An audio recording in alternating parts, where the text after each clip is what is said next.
देखिए आज का टॉपिक है टू कैलकुलेट पर्टिकुलर इंटीग्रल, जिसको शॉर्ट में पीआई कहते हैं, विशेष समाकलन ज्ञात करना, और वो भी टाइप 1। क्या टाइप है, कैसे क्या होते हैं, वो चीज़ें बात की बात है। पहले मैं कुछ समझाऊंगा, उसके बाद तब स्टार्टिंग करेंगे। टू कैलकुलेट पर्टिकुलर इंटीग्रल या पीआई जो है वो टाइप फर्स्ट देखना है हमें। अभी तक जो हमने पढ़ा है कॉम्प्लीमेंट्री फंक्शन के बारे में पढ़ा है, ठीक है ना। तो कॉम्प्लीमेंट्री फंक्शन जो निकाला जाता था वो ऐसी इक्वेशन का निकाला जाता था कि जिसमें कि सपोज़ जैसे d n y by d x n है ना, plus a one d n minus y by d x n है n minus one, plus so on करते करते a n y is equal to zero होता था। तब हम जा कर के इसको होमोजीनियस बोलते थे, और होमोजीनियस बोलने के बाद इसके सॉल्यूशन में क्या करते थे, y इज़ इक्वल टू केवल सी एफ होगा और पी आई इसमें ज़ीरो होगा, क्योंकि पी आई इससे निकलता है राइट साइड से, और केवल सी एफ जो है हमारा सॉल्यूशन हो जाता था। जो भी एक्सरसाइज हमारी 5.1 थी वो सारे के सारे इसी क्वेश्चन से बेस्ड थी। तो एग्ज़ाम में अगर क्वेश्चन आता है तो आप तो एक तो हायर पावर देख के ये समझ जाओगे कि ये चैप्टर नंबर 5 का है, और राइट में अगर 0 है तो फिर वो एक्सरसाइज 5.1 का है, और अगर राइट में कुछ और है तो फिर उस केस में हमें थोड़ा सा उसमें और एडिशन हो जाएगा। मतलब एक्सरसाइज 5.1 जो है आपकी 5.2, 5.3, 5.4 में चलेगी, वो काम तो करना ही करना है सी एफ हमेशा। लेकिन अगर राइट साइड में एक्स आ जाए तो आपको पर्टिकुलर इंटीग्रल भी निकालना पड़ेगा, ये कहने का मतलब है। तो ऐसे केस में अब जो हमारे पास अब टॉपिक है वो ये है non homogeneous differential equation. Non homogeneous मतलब असमघात, समघात का उल्टा, असमघात non homogeneous linear differential equation of higher order with constant coefficients, ये पूरा नाम कहा जाना चाहिए इसका। तो नॉन होमोजीनियस इक्वेशंस यानी कि अब क्या होगा, इसके अंदर यहाँ पे साइड में x आ जाएगा। x क्या है आपका, या तो ये कांस्टेंट होगा या फिर ये फंक्शन ऑफ x होगा। तो ऐसे केस में हमारा क्या होगा, पर्टिकुलर इंटीग्रल भी निकलेगा, विशेष समाकलन भी निकलेगा, और फिर इसको निकालने के टाइप हो जाएंगे कि अगर आपका फंक्शन ऑफ x कैसा है, अगर वो suppose e to the power x type का है तो अलग तरीका, अगर वो साइन समथिंग ट्रिग्नोमेट्रिक फंक्शन है तो अलग तरीका। ऐसे केस करके करके उसके केसेस बनते जाएंगे, और केसेस बनते जाएंगे तो उनको सॉल्यूशन करने के तरीके आते जाएंगे, और उन्हीं सॉल्यूशन करने के तरीक़ों के आधार पे आपकी एक्सरसाइज 5.2, 5.3, 5.4 ऐसे बनती चली जाएंगी। तो इन्होंने जो है केसेस को ज़्यादा फैलाया नहीं है, इन्होंने जैसे 2 केस समझा देंगे और फिर उसके बाद एक एक्सरसाइज दे देंगे आपको, फिर 2 केस समझा देंगे फिर एक एक्सरसाइज दे देंगे, फिर 2 केस समझा देंगे तो फिर एक एक्सरसाइज दे देंगे। तो कहने का मतलब है क्योंकि यहाँ पे पहचानना कोई बड़ा काम नहीं होता है, राइट साइड में एक्सप्रेशन देख के आपको सीधे पता लग जाएगा कौन से टाइप का है, ठीक है। प्रॉब्लम आपकी चैप्टर नंबर 4 में थी, वो मैंने उस टाइम बताया भी था आपको। चैप्टर नंबर 5 में ऐसी कोई दिक्कत नहीं है पहचानने वाली, बस ये है कि केसेस डिफरेंट है, उनके मेथडोलॉजी क्या है वो आपको थोड़ा दिमाग में तो रखना ही पड़ेगा। तो वो तो पढ़ते हैं तो फिर पढ़ना और रटना दोनों एक साथ चलते हैं, समझ लीजिए फिर रटना आसान हो जाता है, बिना समझे रटेंगे तो फिर बहुत प्रॉब्लम आती है। तो सबसे पहले आप हेडिंग डालिए, ये तो खैर टॉपिक है हमारा आज का, विशेष समाकलन कैसे सॉल्व करते हैं। आप हेडिंग सबसे पहले डालिए विषम घातीय समीकरण, अवकल समीकरण एवं उसका संपूर्ण हल, non homogeneous differential equation and it's complete solution. इसके अंदर लिखिए यदि अवकल समीकरण निम्न प्रकार की है, आमतौर पे 3 टर्म लिखे जाते हैं। अब नीचे लिखिए इसके इक्वेशन नंबर फर्स्ट डाल दीजिए, फिर लिखिए जहाँ x कांस्टेंट या x का फंक्शन है। तो नेक्स्ट लाइन में लिखिए तो इस प्रकार की अवकल समीकरण, तो इस प्रकार की अवकल समीकरण, और ये लिख दीजिए विषम घातीय अवकल समीकरण कहलाती है। एक्सरसाइज 1 में हमने होमोजीनियस सॉल्व करी थी, अब हम नॉन होमोजीनियस सॉल्व करेंगे। अब नीचे लिख दीजिए equation number first can be written as, कैसे लिख सकते हो, d n y plus a one d n minus one y plus so on plus a n y is equal to x, या फिर d n plus a one d n minus one y नहीं plus so on plus a n और y किनारे लिख दिया is equal to x, या फिर और शॉर्ट में लिखो तो F D into Y is equal to X. ये क्वेश्चन नंबर 2 लिख सकते हैं, बस फॉर्मेट चेंज करके लिखा है थोड़ा सा, और इस टर्म को पूरे को एफ डी शॉर्ट में लिख दिया है। ये पहले तो हमारी डिफरेंशियल इक्वेशन दी है, रिपीट करने को बोल रहे हो ना, पहले हमारी ये डिफरेंशियल इक्वेशन दी है, फिर उसके बाद हमने उसका फॉर्मेट चेंज करके इस तरह लिखा, वाई को किनारे किया, ऑपरेंड को किनारे किया, ऑपरेटर किनारे किया, इस ऑपरेटर को एफ डी इस तरह शॉर्ट में डिनोट किया। ये फंक्शन ऑफ डी ही तो है एक तरह से, D square plus 2d plus 3, तो function of D into Y is equal to X. इस तरह से हमने इक्वेशन को नोट किया। अब नीचे लिखिए उपरोक्त प्रकार की समीकरण का संपूर्ण हल निम्न प्रकार दिया जाता है, y is equal to C F plus P I. Equation number third CF निकालना हम जानते हैं, ये चीज़ निकालना पड़ चुके हैं, अतः अब PI निकालना सीखेंगे। ये चीज़ें तो पहले ही डिस्कस हो चुकी हैं ना ये, लेकिन एक बार ये है कि अब टॉपिक चल रहा है तो इस टाइम नहीं सीखेंगे, इस टाइम नहीं ध्यान देंगे तो फिर हो सकता है ज़्यादा समझ में ना आए। तो कहने का मतलब है अगर आपका राइट साइड में 0 है तो केवल CF होगा, लेकिन राइट साइड में X है तो फिर आपका PI है। ये वाला पार्ट बिल्कुल उसी तरह से चलेगा जैसे पिछले चैप्टर में चलता था, लेकिन ये वाला PI जो है वो अब हमें कैलकुलेट करना सीखना पड़ेगा। वही टॉपिक मैंने वीडियो का नाम रखा है आज के, टू कैलकुलेट पर्टिकुलर इंटीग्रल, विशेष समाकलन ज्ञात करना। और उसके भी कई सारे तरीके हैं जिसमें से टाइप 1 आज हम लेंगे। आज पढ़ने के बाद आप जो है वो क्वेश्चन सॉल्व कर पाओगे, एक्सरसाइज के 5.2 के शुरुआती क्वेश्चंस सॉल्व कर पाओगे, क्योंकि पूरी एक्सरसाइज 2 टाइप के बेस्ड है। हम आज पहला टाइप ही देखेंगे। अब आप ये हेडिंग डाल दीजिए, टू कैलकुलेट पर्टिकुलर इंटीग्रल, यानी कि विशेष समाकलन ज्ञात करना। अभी टाइप 1 मत डालिएगा, केवल ये डालिए टू कैलकुलेट पर्टिकुलर इंटीग्रल। ये कैसे कैलकुलेट किया जाता है? अगर हमारे पास कोई differential equation FD = y = x एक विषम घातीय अवकल समीकरण है, मतलब जो भी इक्वेशन आपको दी होगी सबसे पहले आप इस फॉर्मेट में उसे लेके आएंगे, ठीक है ना। d² + 2d, यहाँ पे ज़रूरी है आपका d² + 2d वगैरह, पिछले में भी ज़रूरी था। ऑक्सिलरी इक्वेशन तभी बन पाती थी हमारी जब आप d के फॉर्मेट में ले आते थे उसे। हमें पहले इक्वेशन को इस फॉर्मेट में लाना है, विषम घातीय अवकल समीकरण है, तो इसका PI = क्या होगा, कैसे निकालेंगे हम? देखिए, जो राइट साइड में x है डिवाइडेड बाई और कितना FD है, ये एक जनरल फॉर्मूला है PI निकालने का। आप जो है वो x में FD से डिवाइड कर देंगे और उसके बाद कैसे सॉल्व करना है ये केसेस बनेंगे आपके कि आपका x कैसा है। नीचे लिख देंगे हम, इसका हल x के मान पर निर्भर करता है। तो ये एक चीज़ बताई जा रही है आपको, यहाँ समझाया नहीं जा रहा है, केवल एक चीज़ बताई जा रही है। चलिए, इतना क्लियर हो गया, आपकी कॉपी पे आ गया ये सब। अब हम टाइप फर्स्ट पे आते हैं, यहाँ से आपकी मेन चीज़ शुरू होती है। टाइप फर्स्ट हेडिंग डाल दीजिए, जब x = e⁴ax, इस फॉर्मेट का अगर आपका x है तो क्या करेंगे? तो देन PI आपका होगा कितना? PI होता है x/FD। तो आप क्या करोगे, x की जगह e⁴ax/FD लिख दोगे। इसको आप डाल दीजिए इक्वेशन नंबर फर्स्ट। इतना तो करा ही जाएगा, ये तो हमारा फॉर्मूले से पता ही लग रहा था। लेकिन अब इसके आगे क्या करेंगे हम, उसके लिए फिर आपको मेथड याद करना पड़ेगा। तो उसके बाद आप क्या करोगे, स्टेप नंबर 1, जो आपका यहाँ पे FD है ना, FD का मतलब है क्या, ये जैसे d² + 2d - 3 ऐसे करके होगा कुछ।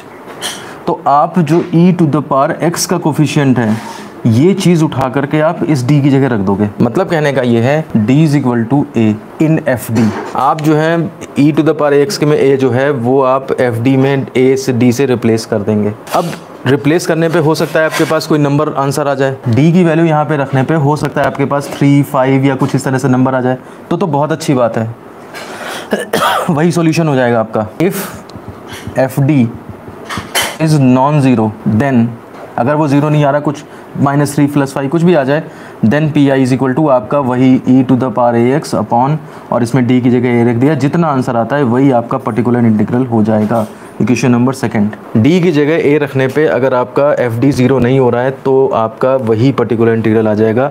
ये देखिए, यहाँ पे d में एक्सप्रेशन है, यहाँ पे a में एक्सप्रेशन है, ये सॉल्व हो चुका है। अब e⁴ax अपॉन जो भी आएगा 3, 5 वही आपका पर्टिकुलर इंटीग्रल बन जाएगा। CF में ऐड कर देंगे जाके, और उसके बाद आपका टोटल कंप्लीट सॉल्यूशन बन जाएगा। ये बहुत ध्यान से देखिए आप, इसमें कोई लापरवाही नहीं चलेगी।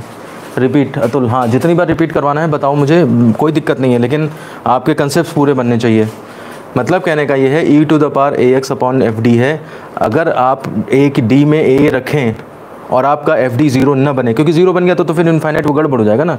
अगर FD 0 नहीं बनता है तो उस केस में जो आपका e⁴ax/FA मतलब d = a रख के आएगा वही आपका सॉल्यूशन हो जाएगा। ये चीज़ वहाँ से लिखी है, वो नहीं है ये देखिए d है यहाँ पे a है। सर इसमें पहले FD को ऑक्सिलरी इक्वेशन में नहीं कन्वर्ट करेंगे। अक्षिता, वो काम तो पुराना ही है, हमने अभी लाइन लिखी थी ना कि हमें CF निकालना आता है और अब हम PI निकालना सीखेंगे, तो इसलिए हम केवल PI देख रहे हैं। CF तो है ही अपना ऑलरेडी, वो तो निकालना ही पड़ेगा काम। मैंने कहा था ना एक्सरसाइज 5.1 तो आपकी चलेगी 5.2 में भी, 3 में भी, 4 में भी, लेकिन एक्स्ट्रा जो वर्क है वो पहले सीख रहे हैं। फिर हम जब क्वेश्चन करेंगे ना इसका, तब हम उसमें देखेंगे कि पूरा काम करना। तो ये तो हमारा हो गया जब FD 0 नहीं है तो का। FA कैसे आया, ये FA तो d = a जब रखोगे तो FA आएगा ना। एक मिनट, इन्होंने सही बात याद दिला दी। यहाँ पर a है, जब हम d पुट कर देंगे तो fa आ जाएगा ना।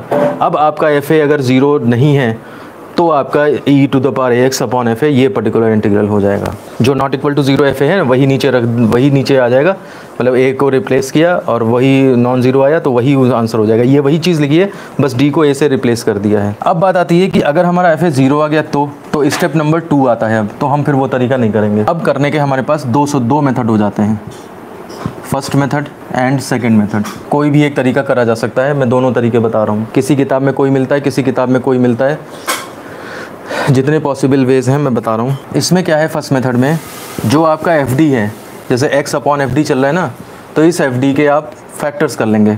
FD के गुणनखंड करो। इसमें d की जगह a रखने पे 0 हो रहा होगा, e to the power ax से ऊपर a रखने पे 0 हो रहा है तो आप इसके फैक्टर कर दीजिए। गुणनखंड में मान लिया सपोज करिए आपके पास 2 टुकड़े आए।